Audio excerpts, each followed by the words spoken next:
Knock. Math. Explaining the wave equation. Now let's look at the math that describes knock. It's called the wave equation. Second derivative of p with respect to t squared equals c squared times second derivative of p with respect to x squared. Here's what each part means. The symbol p stands for pressure inside the cylinder.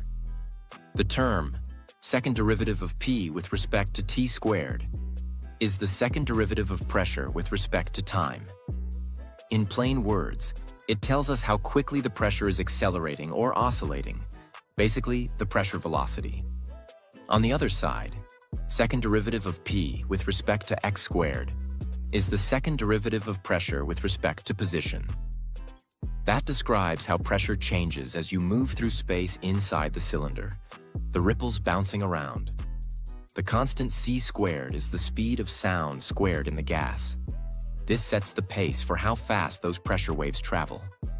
So the equation says, the way pressure changes over time is directly linked to the way it changes across space, scaled by how fast sound moves in the gas. In other words, pressure inside the cylinder doesn't just rise and fall. It moves like a wave, bouncing back and forth.